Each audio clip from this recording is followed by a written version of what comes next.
Boa noite a todos e todas que já estão aqui se conectando conosco nessa live. É a live do projeto Elas Estácio. Nós estamos hoje aqui nos reunindo para falar sobre direitos e cidadania, né? E Boa olha quem noite. já está aqui conosco, professora. Boa noite, seja bem-vinda. Obrigada. Você consegue me ouvir bem? Sim, estou lhe ouvindo super bem. Estamos aqui nesse aquecimento, né? Aqui é a hora, viu, gente, de todo mundo começar a mandar aqui pelo aviãozinho na lateral, né? A nossa live para os amigos, para os colegas aí. Vamos compartilhar e vamos aí já chamando mais gente para acompanhar com a gente esse debate de hoje, que vai ser sobre direito e cidadania, não é isso, professora? Exatamente. Já estou mandando aqui também para os meus seguidores. Pronto, vamos mobilizar, vamos fazer essa galera acessar. Nós vamos ter duas participações especiais também. Já temos aqui Sim, a aluna Daniele, que está ingressando, já aqui conosco. Já está se conectando aqui. são duas alunas que integram o nosso projeto também no eixo jurídico. Vão ter uma participação Maravilha. especial. Que ótimo, que ótimo. Acho que uma já conseguiu ingressar aqui.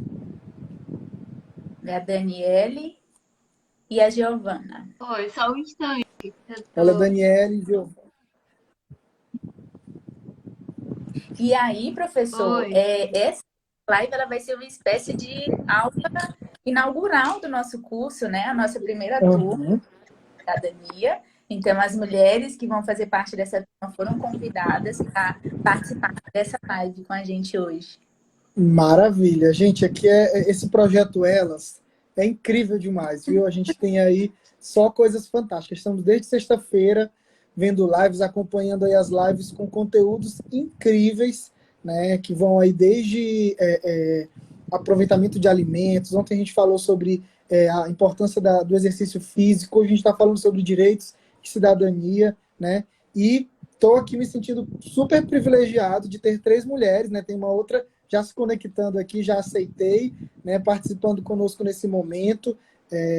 Já estamos aqui, né, a Giovana, a Boa Daniele, a noite. professora Larissa. Gente, Boa boa noite. noite, sejam muito bem-vindas. Nós estamos aqui nesse esquenta ainda da nossa live, né? É a hora que vamos lá mostrar que nós temos muitos seguidores, muitos seguidores aí, né? Boa Convidando a galera para poder vir acompanhar a nossa noite. live. É hora de enviar o linkzinho aqui pelo nosso aviãozinho para os nossos colegas, né? Enquanto a gente vai aquecendo aqui esse momento, eu já quero saudar as nossas três mulheres que estão aqui hoje, né? As meninas aí capitaneadas pela professora Larissa, que tem desenvolvido um trabalho excelente no eixo jurídico aqui do nosso projeto, no eixo do direito, e que vai conversar com a gente hoje aqui. Já é uma aula inaugural, né, professora? Essa atividade de hoje do curso, né?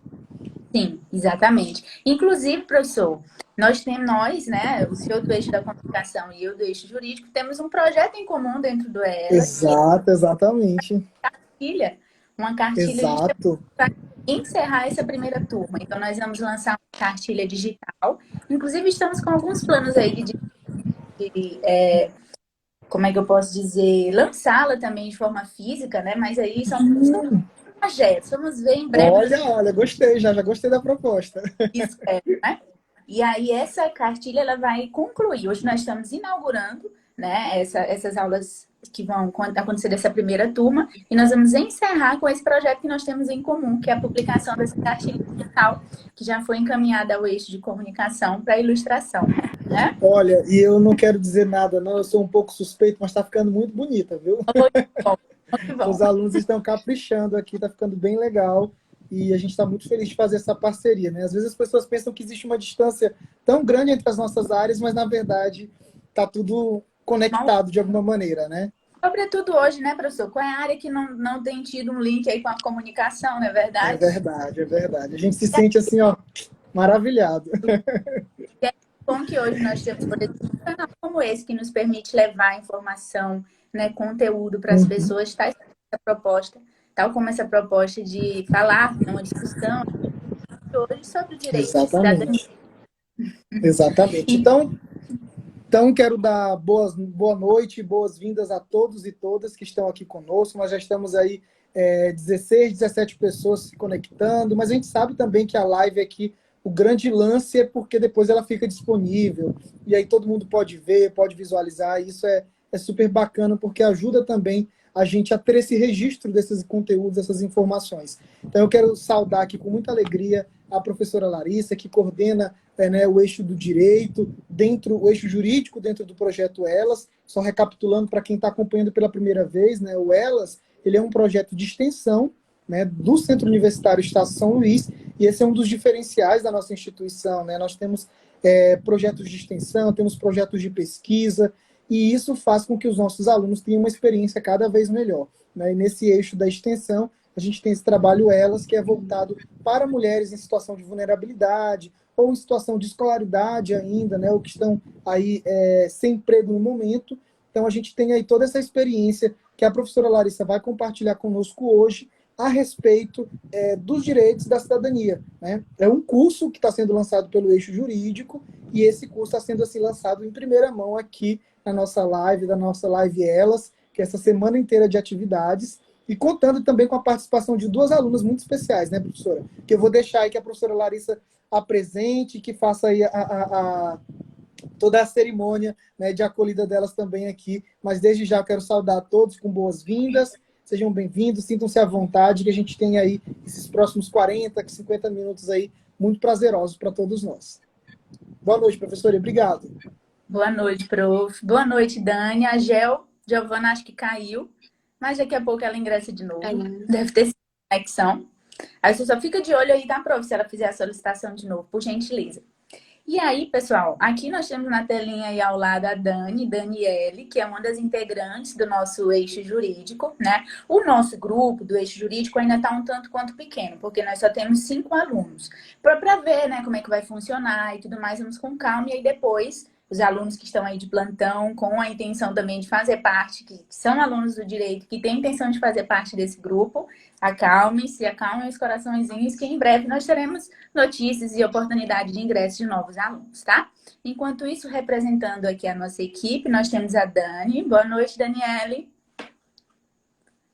Boa noite, professora. Queria testar o áudio também, conseguiu te ouvir bem. E a Giovana, que conseguiu retornar. Boa noite, Giovana. Ih, não estou conseguindo te ouvir. Deixa eu ver.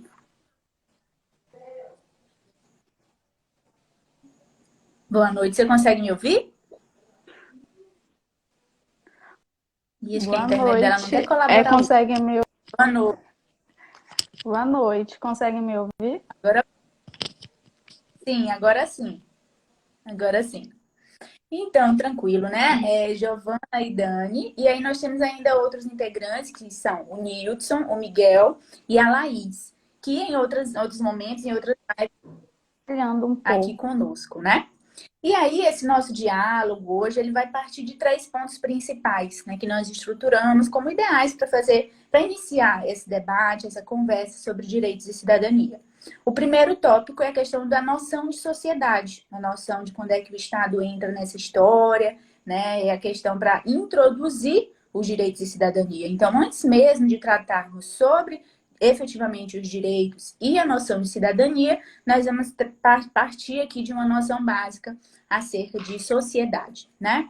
E aí, logo em seguida, nós vamos falar um pouquinho de direitos, que direitos são esses, onde estão previstos, como podem ser garantidos, né? Caso, de algum modo, eles venham a ser violados. E, por fim, vamos falar sobre a questão da cidadania. O que efetivamente é esse negócio de cidadania que a gente tanto ouve falar, né? Mas o que é efetivamente isso, né? E como garantir isso? Será que nós temos no nosso país uma cidadania, né, que eu posso dizer que seja consolidada? Será mesmo, né?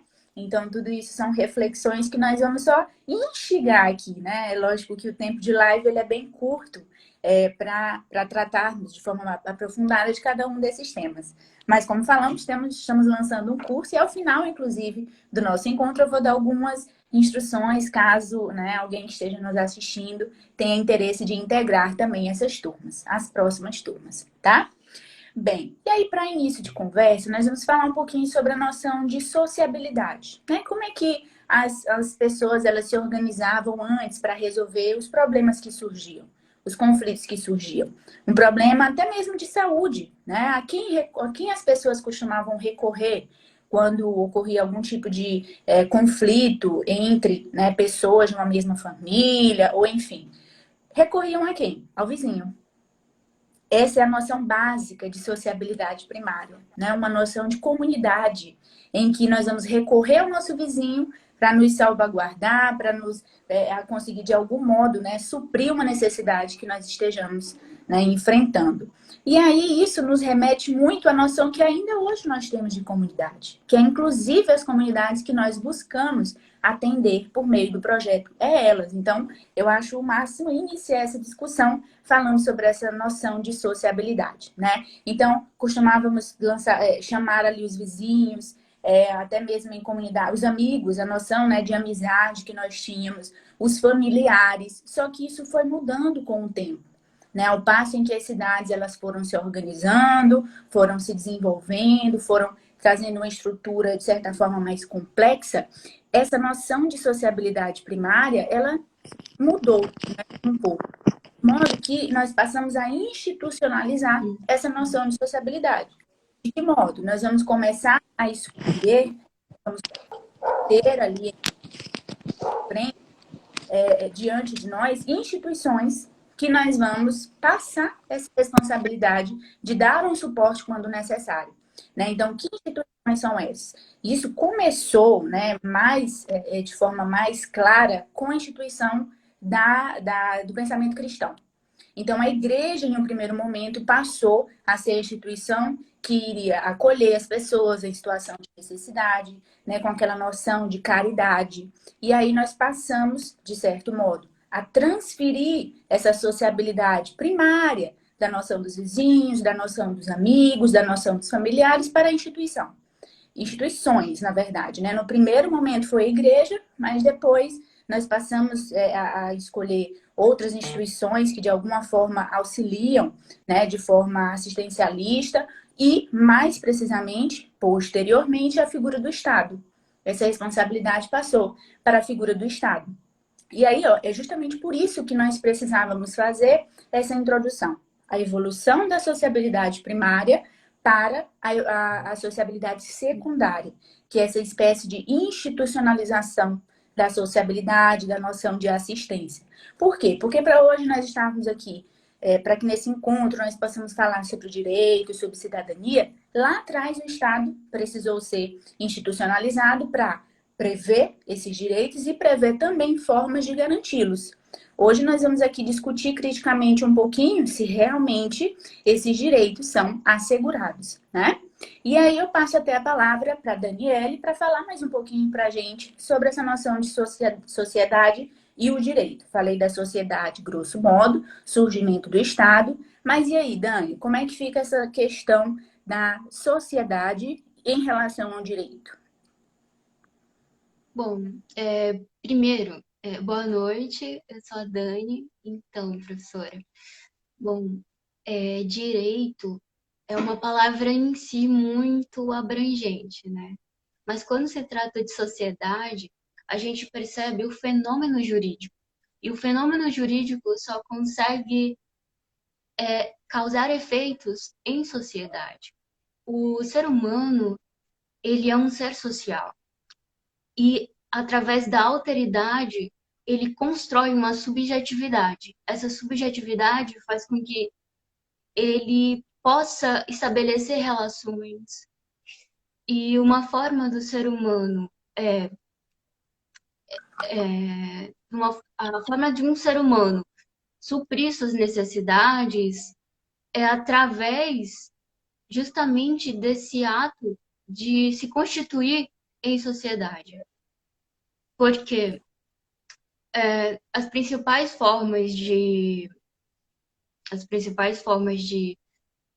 socialização, nós temos a primeira família, depois nós vamos para a escola aprender, nós vamos nos construir. E regulando essas situações, nós aqui encontramos leis, normas que regulam como um todo a sociedade. E o ser humano, ele se constrói de maneira que essas relações entre seres humanos, elas são normalmente conflituosas. Por elas serem conflituosas, é necessário que haja normas que regulamentem essas relações. E o direito é uma forma de regulamentar essas relações sociais. Até pelo fato de que, para o homem conseguir atingir seus objetivos, ele precisa de outro ser humano. E ele busca, através de uma noção heterônoma, ele é impositivo, ele é coercitivo, de forma que o Estado ele tem o poder de ele tem um poder legítimo de punir, mas as normas, o direito, as normas faz com que esse poder seja limitado. Então, é basicamente essa noção de constituição. E a sociedade é um fator que o ser humano então, ele se desenvolve para que ele alcance determinadas potencialidades, e essas potencialidades têm que ser regulamentadas por leis, porque senão é um caos. Como já dizia Aristóteles, que o homem é um ser social. Ele depende da sociedade para se transformar em um ser humano e exercer seus direitos e deveres civis. É Então, isso. Dani, que durante a tua fala, né, eu fiquei lembrando de um filme. Eu nem tinha falado desse filme quando a gente estava discutindo sobre o que nós falaríamos hoje, né? Que é Na Natureza. Que é eu não sei se vocês já assistiram, é um homem que escolhe viver isolado. E aí, a maioria dessas histórias, na verdade, que a gente ouve falar, e essa história especificamente desse filme foi baseada em fatos reais, né? Nos levam à conclusão de que está fadado ao fracasso. Essa convivência, não há nem que se falar em convivência, na verdade, né? Esse viver isoladamente. Então, o resumo da vida dele era ficar lembrando de flashes da vida, de quando ele vivia em sociedade, né? E muitas das coisas que ele precisava utilizar, os utensílios, as coisas do dia a dia, tipo fogo, tipo roda, isso tudo veio de uma evolução da sociedade. Então, qualquer intenção de viver de forma isolada pode até, nós não estamos dizendo que, né, não é possível viver de forma isolada por algum tempo, mas ela está fadada a um fracasso e como é que eu posso dizer? A uma conclusão mais cedo possível, né? Uma conclusão tão logo não seja mais possível, né? Dar continuidade às atividades e tudo mais. Então, isso tudo nos remete a essa convivência no âmbito social, dessa noção do ser social, dessa necessidade, né, de convivência em grupo. E o que isso tem a ver com o que a gente está falando hoje? Tudo. Sabe por quê? Porque o conflito ele é inevitável. Nós não conseguimos, né, evitar o conflito. Nós temos uma série de teorias que ao longo dos anos discutiram aí, né, como é que nós vamos fazer para solucionar esses conflitos. Aliás, será se não é melhor nós evitarmos o conflito? Em um primeiro momento foi essa a ideia, vamos evitar o conflito. Mas com o passar do tempo fomos vendo, né, o ser humano foi verificando que não era possível, né? E que era necessário sim enfrentar esses conflitos da melhor forma possível. Só que em um primeiro momento é bem essa noção de caos que a Dani falou, né? Por quê? Porque a resolução dos conflitos elas eram tidas pela via da autotutela, por meio do uso da força. Né? E essa não é a forma mais, questão do olho por olho, dente por dente, e essa não é, na verdade, a forma mais inteligente de solução de conflitos, na verdade. E aí é nessa noção da sociabilidade secundária que o Estado começa a tomar para si esse poder de punir e tudo mais, aí ele nos dá um susto. Por quê? Porque esse Estado pode parecer super poderoso. Só que, para isso que nós temos a função, como o Dani falou, das leis e da Constituição, justamente para limitar esse poder estatal na medida do possível, né? E aí é que nós entramos na noção dos direitos, mais efetivamente, né? Então, falamos a noção do surgimento do Estado, de que esse conflito ele é inevitável, e a Giovana, que estava previsto, né, de falarmos aqui nesse início de live sobre direitos. Acho que a conexão dela não está muito boa. Dani, você quer falar sobre isso ou eu posso falar? A senhora pode dar continuidade e no fim eu faço alguns comentários, só para me introduzir melhor a linha de pensamento. Ok, porque essa questão dos direitos já vai bem no que você comentou agora há pouco, essa é a verdade, né? A previsão em leis, a previsão em normas inclusive constitucionais, assegurando determinados direitos. E onde é que nós podemos encontrar esses direitos, Dani? Sim, se eu te fazer essa pergunta, onde é que eu posso ver, né, os direitos que eu, enquanto cidadã brasileira, possuo? Onde é que eu posso encontrar esses direitos? Na nossa Constituição, a principal fonte.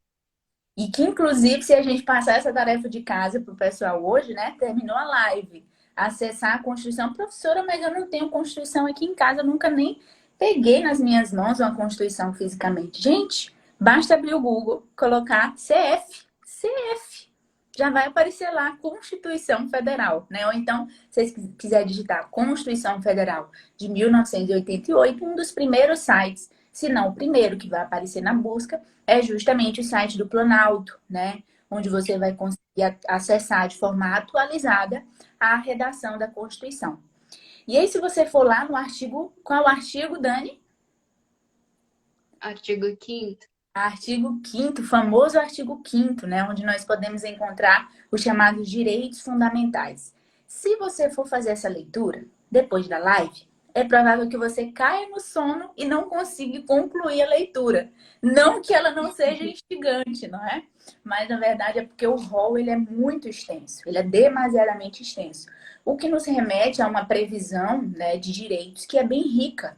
Então, nós temos vários direitos previstos, como, por exemplo, direito de liberdade, direito do livre credo, manifestação do pensamento, manifestação da fé, né, religiosa, liberdade de ir e vir, por aí vai. Então, é um rol super extenso de direitos, mas esses, dos nossos direitos, por assim dizer, eles não estão previstos apenas no artigo 5º da Constituição, tá? Então, se você não conseguir concluir a leitura do artigo 5º, ou se você conseguir concluir, pule, por exemplo, lá no artigo 7º, onde nós temos mais direitos previstos, né? Direito mais com foco no social, mais com foco no direito trabalhista. E aí você vai conseguir ver a quantidade de direitos que nós temos previstos, né? Porque, Dani, não sei se você tem essa mesma percepção, nós aqui no Brasil somos obrigados a conhecermos os nossos deveres. Né, pagar os impostos em dias, estar com a documentação sempre atualizada e tudo mais. Enfim, nós temos vários deveres que nós somos obrigados a cumprir. Mas há pouca instrução acerca dos nossos direitos. Só que talvez até seja por uma falta de informação. Porque, por exemplo, se você acessa a Constituição Federal no Google, que hoje está disponível para a imensa maioria das pessoas, né, com acesso à internet, você vai ter acesso a esses direitos, né? Esse rol de direitos que você possui, né? Então, não há que se falar mais. Foi-se o tempo de dizer que eu não sou conhecedora dos meus direitos porque ninguém me disse. Mas agora você tem acesso à internet e você pode fazer isso de forma livre, né? Então, esse é um ponto muito importante e um ponto muito positivo para a nossa primeira turma de direitos e cidadania, porque nós vamos, né, começar a tratar disso de forma mais direta. A Giovana colocou aqui no comentário se a gente consegue ouvi-la. Fala aí, Giovana. Deixa eu ver se agora vai.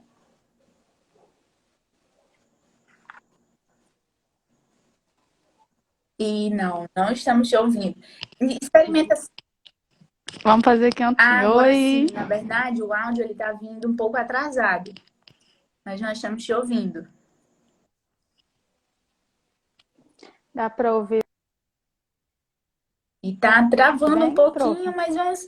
Experimente aí uma frase completa para a gente ver se consegue te ouvir.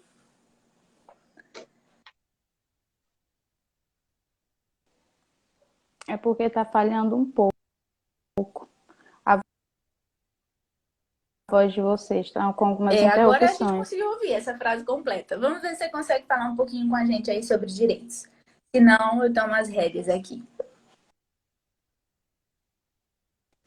Estamos atentos e serenos aqui aqui.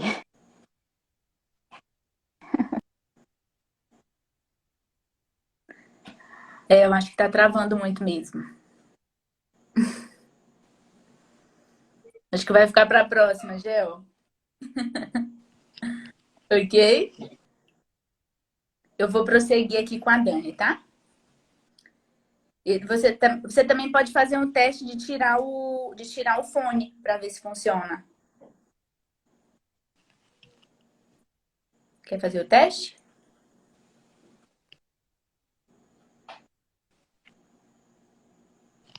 Mas eu acho que vai dar conexão também.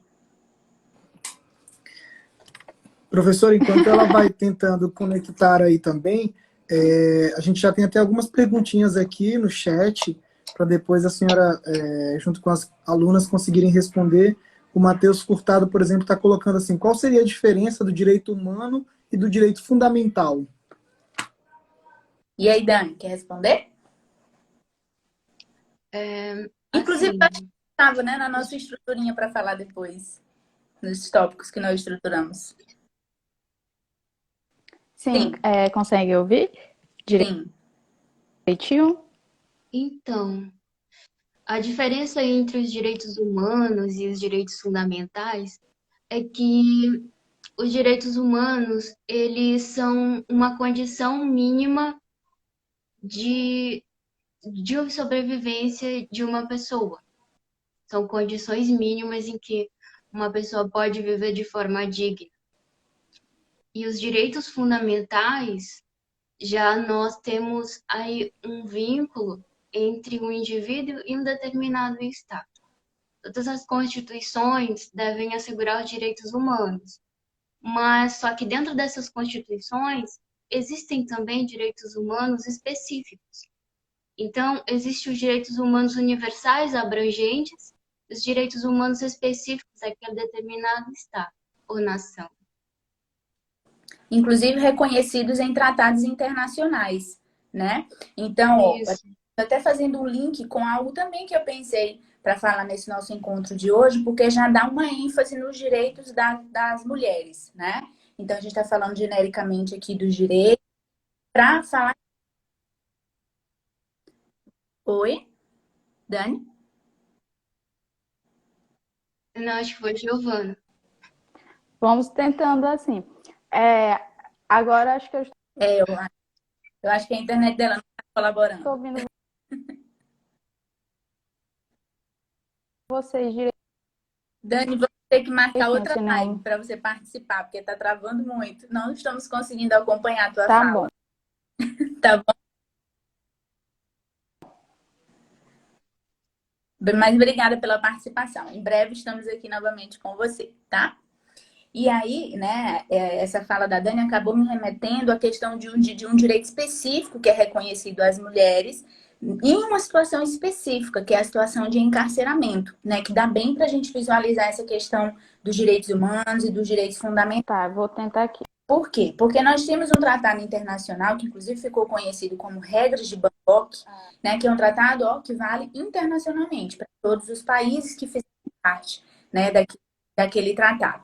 E aí, essas regras de Bangkok, elas tratam de forma mais ampla, né, do direito da mulher em situação de encarceramento. Então, a mulher, quando ela está presa, por que será que ela necessita de um tratamento especial? Será se não bastam as regras que nós já temos previstas em relação a um homem? Ou é a mesma, não seria a mesma situação de um homem preso? E aí aqui alguns livros, algumas obras nos trazem a reflexão de que na verdade não. Então, por exemplo, nós temos um livro chamado Prisioneiras, inclusive daquele doutor Drauzio Varela. Ele fala, né, de uma forma bem ampla, narrando situações específicas e verídicas sobre a mulher prisioneira, sobre a mulher na situação de encarceramento. E aí nós temos outras duas obras com um título assim super sugestivo, que é Homens que Menstruam, na situação de encarceramento. Salvo engano, esse Homens que Menstruam é da Nana Queiroz, inclusive minha xará, né? E temos ainda uma outra obra da Cerneca, que é Mulheres... Agora me fugiu a palavra. mas também faz referência à situação de homens a presos que menstruam. O nome de um é Presos que Menstruam e o nome do outro livro é Homens que Menstruam, né? E aí, por que esse título faz referência a isso? Ele nos faz uma crítica, na verdade, sobre a mulher ser tratada como se fosse um homem dentro do campo, ali dentro do sistema penitenciário, né? Mas a mulher, ela requer um tratamento especial, não só em razão do fato dela menstruar, como nesses dois títulos sugestivos, né? E isso até pode soar um tanto quanto chocante pra gente falando sobre isso, mas, gente, vamos naturalizar essas coisas que acontecem com todas nós, mulheres, né? Mas o que isso tem a ver com o que a gente está tratando aqui hoje? É que essas regras de Bangkok, elas trataram de forma especial da situação da maternidade e infância no cárcere.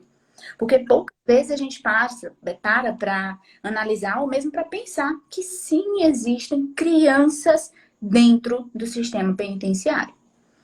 E não seria demais dizer que são crianças presas, que são crianças presidiárias. Não que elas tenham passado por um processo, né, judicial, processo penal, e tenham, ao final do processo, sido condenadas. Mas por, né, serem filhos ou filhas de mulheres em situação de encarceramento, elas acabam, sim, por ser crianças encarceradas. E aí, pouco nós paramos para pensar sobre situações desse tipo, né? E as regras de Bangkok, em âmbito internacional, pararam para refletir sobre isso e deram algumas regras e instruções que os países que, de alguma forma, assinam, né, de que escolheram assinar esse tratado, também devem seguir, tá? E aí é por isso que hoje nós temos, não só em razão das regras de Bangkok, né, mas essas regras, elas ajudaram, potencializaram a proteção, a maternidade e a infância, né, a primeira infância na situação de cárcere, né? E aí, por exemplo, nós vamos ter hoje, né, na Constituição, uma garantia de que essas mulheres têm o direito à assistência de saúde. Então, ali, o pré-natal, o pós-parto, elas têm garantida esse direito. E aí, se a gente vai ver, por exemplo, na LEP, na Lei de Execução Penal, também está garantido a questão do aleitamento materno. O direito de a criança ser amamentada, né, no mínimo até os 6 primeiros meses. Essa é a garantia da LEP. Só que a gente parar para pensar, essa criança vai estar sendo amamentada onde? Dentro do sistema penitenciário, né? Aí vamos para os próximos passos. Tá, no mínimo 6 meses. Isso significa que depois disso, essa criança vai poder sair dali e ficar mãe sozinha? Gente, a maior parte da realidade que nós temos, na verdade, é de mães que não têm a quem entregar, essas crianças. Isso eu falo com base em dados, tá? Se vocês jogarem também no Google Infopen Mulheres, informações penitenciárias específicas das mulheres, vocês vão conseguir encontrar esses dados. De um alto número de mulheres, né, que estão nessa situação dentro do nosso sistema penitenciário e que, de alguma forma, a criança se vê prejudicada por essa situação.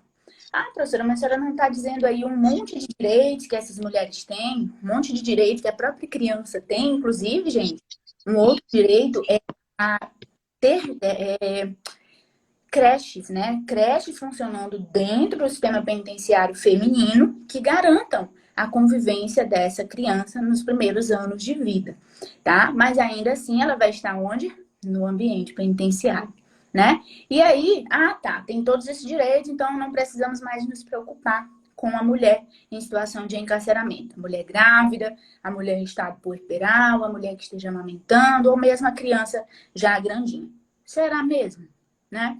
Então, é por isso que o Código Penal, o Código de Processo Penal sofreu algumas alterações no sentido de garantir, né, ou de pelo menos permitir, é um direito, permitir que essas mulheres solicitem a substituição da pena privativa de pena privativa de liberdade pela prisão domiciliar, ou seja, o direito de estar presa, mas dentro da sua casa, né, que de certa forma seria um ambiente melhor para a criança.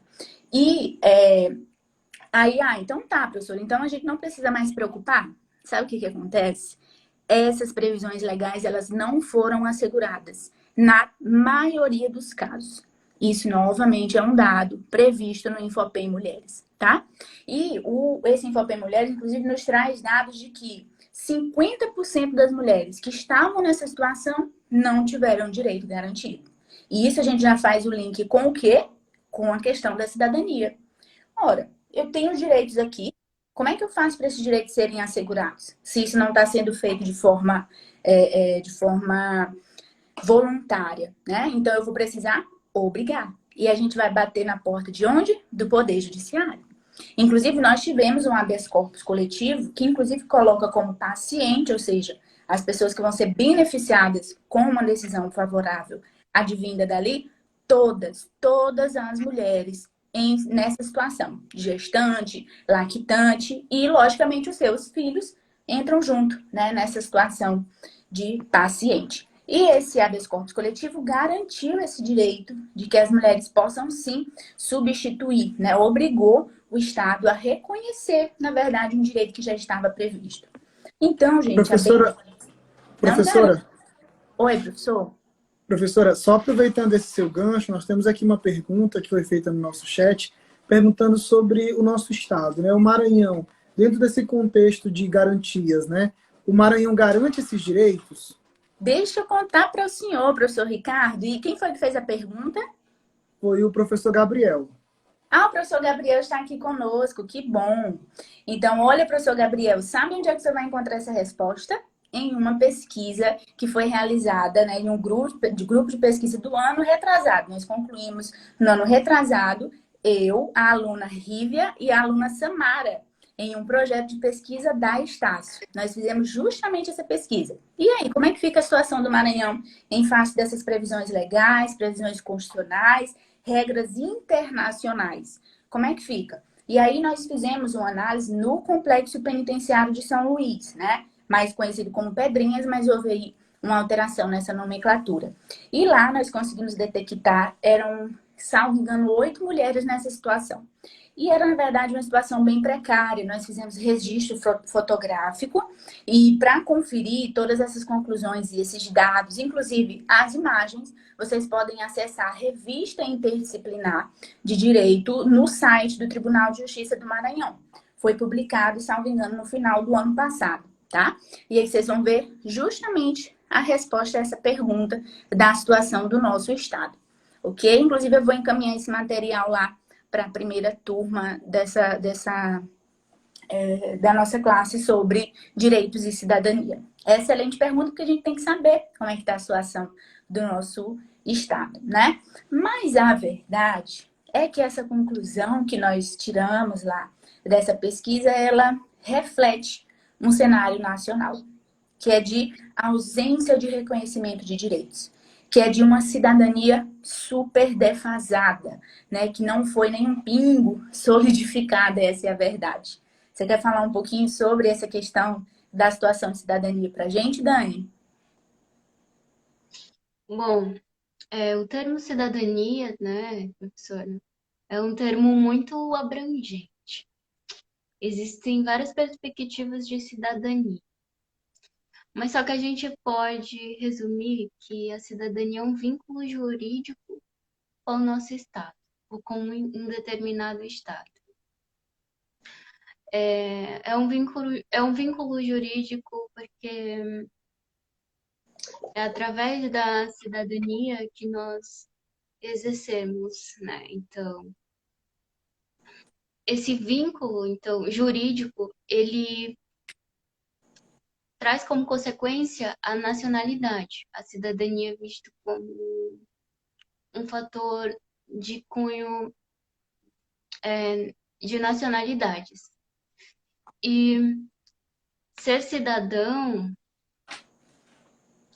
ter esses direitos garantidos, não só.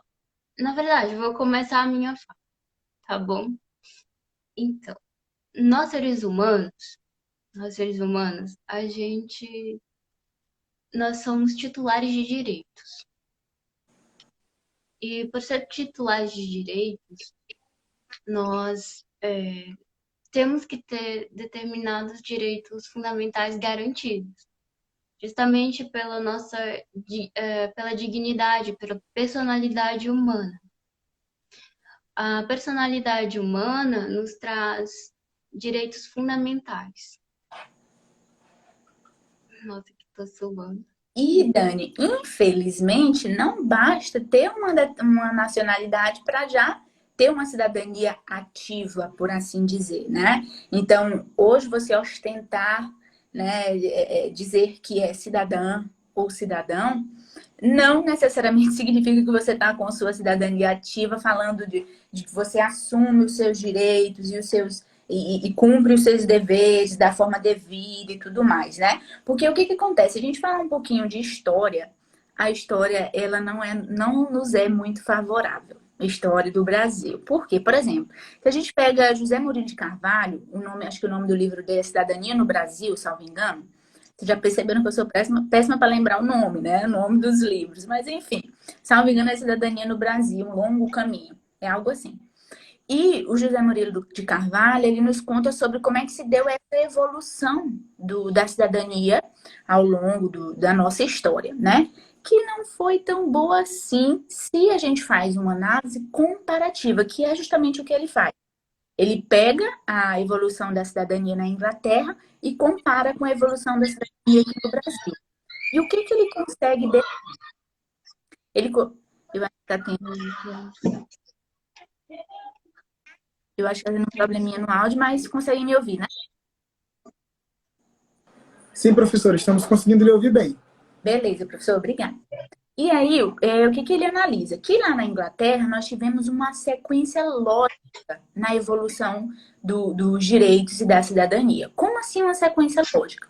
Em um primeiro momento, a Inglaterra reconheceu o Estado, né? Reconheceu a cada cidadão os direitos civis. Então, que direitos são esses, basicamente? Aquilo que a gente estava falando lá do artigo 5º, né? Então, liberdade de ir e vir, livre manifestação do pensamento, né? Então, direito à propriedade. Então, esses direitos civis foram garantidos, reconhecidos e garantidos em um primeiro momento, e com base nesses direitos é que o próprio cidadão lutou para o reconhecimento dos direitos políticos. Então, ele primeiro conseguiu o direito de liberdade, de manifestação de pensamento, de propriedade, aí depois ele lutou para conseguir o reconhecimento dos direitos políticos. Então, o direito ao voto, né? Por exemplo, o direito também de ser votado, da representatividade. E depois de conseguir esse direito, é que foram eleitos os partidos, os projetos políticos que mais estavam alinhados com as necessidades sociais. E aí, só aí é que o Estado passou a reconhecer os direitos sociais. Então, a questão dos direitos assistenciais, benefícios sociais, direitos trabalhistas. Então, o que José Murilo de Carvalho conclui? Que houve uma sequência lógica. Primeiro, direitos civis, com base neles, o cidadão conseguiu os direitos políticos e depois de alcançar esses direitos políticos é que, né, houve uma luta em nome dos direitos sociais. Luta com reconhecimento. Aqui no Brasil, né, isso seria a pirâmide. Primeiro direitos sociais, depois direitos políticos, primeiro direitos civis, depois direitos políticos e por último os direitos sociais. Aqui no Brasil, essa pirâmide foi ao contrário, ficou de cabeça para baixo. Por quê? Porque foi exatamente o inverso. Primeiro, houve um reconhecimento dos direitos sociais em pleno ambiente ditatorial. Então, foram reconhecidos os direitos trabalhistas, né? A história, inclusive, da nossa CLT basicamente é essa, né? Primeiro os direitos trabalhistas, depois é que houve um reconhecimento mais amplo dos direitos políticos e só depois é que nós tivemos o reconhecimento dos direitos civis. E ainda, né, de uma forma bem discutível, porque muitos seguem sem acesso à imensa maioria desses direitos civis. Então, o que ele fala? Que aqui nós não seguimos essa ordem lógica. E isso faz com que o cidadão não tenha lutado pelo alcance de nenhum desses direitos, justamente porque não houve uma sequência lógica. Então, se eu ainda não tinha os direitos civis, como é que eu ia lutar pelos direitos sociais? Os direitos sociais foram reconhecidos em um ambiente ditatorial, né? E aí depois vieram os direitos políticos, e para esses houve uma certa luta, né, social, mas ainda assim o que veio posteriormente, os direitos civis, não foram assegurados, não são assegurados em sua totalidade. E acaba que a gente precisa recorrer a quem? Ao Poder Judiciário. E acaba que o nosso Poder Judiciário está abarrotado de ações. E aí fica nesse ciclo vicioso de não reconhecimento de direitos, de recorrer ao Poder Judiciário para que ele seja reconhecido, de que isso acaba fazendo com que o nosso Poder Judiciário esteja demasiadamente abarrotado de causas, que seja um longo processo até que haja decisão, e essa decisão, né, contra essa decisão ainda cabem recursos e depois mais recursos. Então, nós temos um processo judicial que é longo, né, e que acaba como que o Poder Judiciário fosse visto como o salvador da pátria, quando na verdade ele nem tem conseguido, né, lidar com o acúmulo de causas que lhe são ajuizadas, né? Então, é justamente por isso que o nosso eixo jurídico ele é estruturado nesses dois campos de atuação, né? Um de conscientização acerca de direitos, cidadania, discussão acerca do combate à violência doméstica e um outro eixo que é baseado na questão de orientação jurídica e ajuizamento de demandas, quando necessário, pelo nosso NPJ, né? Núcleo de Práticas Jurídicas do Centro Universitário Estácio São Luís. E aí, nos casos em que não é possível, ou seja, que não está como é que eu posso dizer? No âmbito de atuação do nosso NPJ, aí nós fazemos os devidos encaminhamentos para a Defensoria Pública, né, e para o PROCON, para também tentar resolver esses conflitos. Conflitos que, se vocês lembram bem, no começo da live de hoje a gente falou, né? Essa inevitabilidade dos conflitos. Não é possível evitar os conflitos, temos que encará-los. Vamos encará-los da melhor forma possível, né? Então, ajuizando quando necessário, mas o ajuizamento de causas, ou seja, que a gente chama de entrar com um processo, né? Então, as pessoas costumam conhecer sobre essa fala. Eu vou entrar com um processo contra fulano. Então, isso nem sempre resolve. Muitas vezes vai demorar para ser resolvido. É justamente por isso que nossa segunda linha de atuação no projeto é justamente uma tentativa de resolução de forma consensual. Então, nós trabalhamos também com mediação de conflitos lá no âmbito do nosso NPJ, né? Eu que também atuo, né, de forma profissional na mediação extrajudicial e aí vou colaborar no âmbito do projeto também, realizando mediações extrajudiciais. Professora, eu não entendi nada, esses termos são muito estranhos para mim, então vamos colocar em um exemplo. Você se divorciou, era casado e se divorciou. Ou você convivia em união estável e se separou, né? E aí tem filhos em comum, filhos pequenos, e você quer o reconhecimento lá da pensão alimentícia, quer definir como é que vai ficar a questão da guarda. Então, isso nós podemos resolver no âmbito de uma sessão de mediação. O mediador, a mediadora fica ali entre as duas partes, né? E aí as duas partes vão conversar. O mediador vai utilizar algumas técnicas para a facilitação desse diálogo, para que possa, né, conseguir resolver esse conflito. Nem sempre o acordo vai ser alcançado, né? Mas a facilitação do diálogo, ela acaba conduzindo, facilitando essa possibilidade de diálogo. Então, se as partes estiverem abertas, né, a essa resolução extrajudicial, o que significa extrajudicial? Fora do Poder Judiciário. Nós não vamos precisar ir para audiências, nós vamos receber um convite, né, para se fazer presente em uma sessão de mediação. Vamos sentar para conversar sobre algum tema, né? Então, basicamente são essas as linhas de atuação do eixo jurídico no projeto de extensão. Primeira linha de atuação, conscientização acerca de direitos, deveres e combate à situação de violência doméstica, inclusive, professor, essa é a nossa primeira turma de Direitos e Cidadania. Em breve, e nós temos esse plano para outubro, né, a Outubro Rosa, também vamos ter uma turma sobre a situação de violência doméstica, tá? E já fica um aviso aqui para quem tiver interesse. Já fica esse convite, né? Já fica o convite no ar. E aí, mais professora, nós vamos dizer... Professora, e aproveitando também essa sua informação, Nós temos mais uma pergunta aqui no chat que eu queria que a senhora respondesse antes de passar para os seus encaminhamentos e mensagens finais, que é uma pergunta do João. Ele 10 minutos, né, professor? Diga aí igual só essa faltam pergunta. 10 minutos. Exatamente. Então a gente tem essa pergunta do João que diz assim: professora, já que o desenvolvimento é de forma irregular, como que fatores culturais contribuem para o desenvolvimento da estrutura jurídica? Como que fatores culturais contribuem para... Para o desenvolvimento da estrutura jurídica. Olha, eu ousaria dizer que o projeto Elas, ele traz essa proposta, inclusive, de fazer uma alteração cultural, no sentido de instruir, né, de estabelecer essa cultura acerca dos direitos e deveres. Então, olha só, se alguém acompanhou do início ao fim essa nossa discussão de hoje, já aprendeu o quê? Que o conflito é inevitável. Já aprendeu que nós possuímos vários direitos garantidos, previstos constitucionalmente, alguns até em regras internacionais, né? Alguns com status de direitos humanos, beleza. Basta isso? Não basta. Porque vários desses direitos não são reconhecidos de forma voluntária. Então, nós vamos ter que recorrer ao Poder Judiciário. O Poder Judiciário vai resolver? Não necessariamente, porque ele está lá abarrotado de causas para julgar.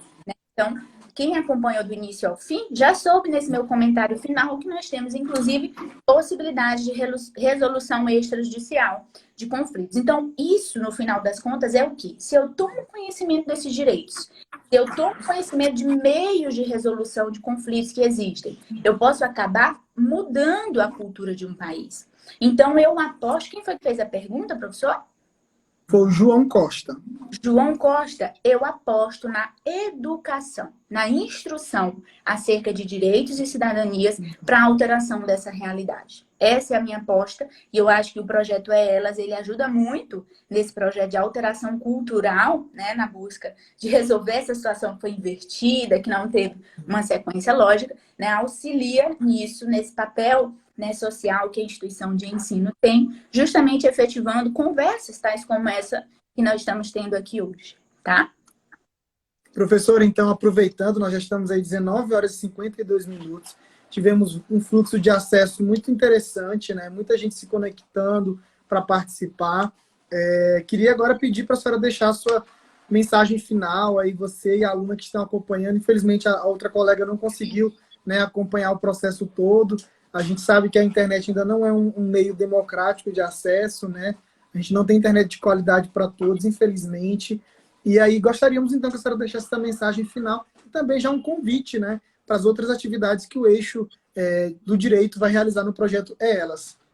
Inclusive, professor, eu pego um gancho aí nesse seu comentário sobre a questão da internet, é que essa nossa primeira turma, ela inclusive vai ocorrer via WhatsApp. Como assim, né? Via WhatsApp? Porque o que aconteceu? Nós aplicamos um questionário à comunidade lá do Via Expressa e a imensa maioria, nós tivemos um dado, inclusive, 85% das mulheres falaram sobre essa dificuldade, né, de acesso à internet. A maioria delas lá colocou dados móveis. Então, a gente parou para pensar, como é que a gente vai garantir a visualização, o acompanhamento a esse curso, né, de modo que a mulher ela vai depender dos seus dados móveis, que muitas vezes ela precisa utilizar até mesmo para o seu trabalho. Então, como o WhatsApp está cada vez... Ele está universalizado já, né? Então, seria uma forma mais acessível. Essa é a razão pela qual essa nossa primeira turma será via WhatsApp, tá? E aí nós temos planos aí de realizar mais à frente uma turma via Teams ou via Google Meet. Ainda vamos trabalhar, escolher qual dessas plataformas, né? E para saber quando essas turmas forem lançadas, quais os temas das próximas turmas, acompanhe aqui o Instagram do Elas, tá? E aí você vai ficar por dentro das novidades. Não só do eixo jurídico, mas também dos outros eixos. Nós temos o eixo da comunicação, coordenado aqui pelo professor Ricardo, tem feito um excelente trabalho, né? Vocês podem acompanhar, inclusive, algumas postagens aí. E aí, podem acompanhar também o trabalho do eixo de nutrição, o eixo de educação física, o eixo de gestão. Então, é um trabalho integrado, né, que nós estamos fazendo dentro do EEL para dar esse tratamento de forma holística às mulheres que necessitarem, tá? Então é isso, eu agradeço a atenção, eu adorei o bate-papo. E aí teremos outras oportunidades também com a Giovana, né? Que a internet dela não colaborou muito hoje. É verdade, professora. Olha, nós que agradecemos muito a participação de vocês, a presença, a contribuição, né? Essa é a nossa terceira live, né? Dessa proposta de várias lives do projeto. Amanhã nós temos mais um encontro às 19 horas, que amanhã nós vamos conversar com o professor que coordena o eixo de psicologia. Nós vamos falar sobre o cuidado, né? Com aspectos emocionais, né? Todo esse contexto que nos atravessa e que tem marcado tão fortemente a nossa vida no tempo atual, né? De distância, de isolamento. Então vai ser uma conversa bem bacana. Queria muito lhe agradecer, aprendi bastante aqui, né, nessa nossa conversa. Eu sou professor, né, de ciência política lá na comunicação, e aí olhar aqui, né, ouvir as informações, né, os conceitos, né, toda essa reflexão que vocês foram trazendo foi muito engrandecedor para mim, tenho certeza que também para quem estava nos acompanhando aí pelas redes. Então, para vocês que estão aí conectados, né, na nossa live, não deixem de curtir o nosso perfil, vão lá, sigam o perfil do Elas, curtam as nossas postagens, comentem. E falando em comentários, professora, eu queria dizer aqui que durante toda a live foi sucesso os comentários. Melhor professora, maravilhosa, essa é minha professora, muitos coraçõezinhos, muitos aplausos, né? Então, certamente demonstra aí a qualidade e o quão querida a senhora é na instituição. Eu acho que isso é um elemento muito importante no processo de aprendizagem, né? Paulo Freire dizia que a gente tem que impregnar de amor tudo que a gente faz, né? E a educação também é um processo de doação, de entrega, né? Então, muito obrigado pela sua doação, pelo seu compromisso com a nossa instituição, com os nossos alunos. Ô, professor, muito obrigada. E obrigada também ao pessoal aí pelos comentários, pelo carinho. Antes de passar a palavra para a Dani, eu queria só fazer um agradecimento aos nossos parceiros, porque ao longo, né, desde que o projeto começou, no finalzinho de fevereiro, nós firmamos algumas parcerias. Então, por exemplo, parceria com a Comissão de Orientação Jurídica da UAB, né, presidida pelo Dr. Roberto Monteiro, e parceria também com o projeto Conscientizar, o projeto Mulheres Extraordinárias, lá do Coroadinho, na pessoa da Charlene e da Keitiane. Então, eu queria agradecer essas parcerias que nós fizemos e mais parcerias estão vindo aí. Acompanhem para vocês tomarem conhecimento. Dani, muito obrigada pela sua participação, pelo seu empenho no nosso projeto. Vou passar a palavra para você fazer seus comentários finais. Bom, primeiro que eu agradeço muito pela oportunidade de poder estar aprendendo com vocês. Eu tenho muito também que aprender durante toda essa jornada que eu tenho pela frente. E esse projeto vai ser uma maneira de despertar novas habilidades, principalmente também de comunicação, porque eu fiquei muito nervosa. E olha que eu fiquei a tarde toda, a semana toda me preparando para essa live. Só que daí eu não. É assim mesmo, né? Acredito que com o tempo a gente vai começando a desenvolver melhor esses diálogos. Eu agradeço. Faz parte. Então, Vamos muito sim, gente. obrigada a todos. Boa noite, pessoal. Obrigado, gente. Boa noite. Até amanhã. noite. Tchau, tchau.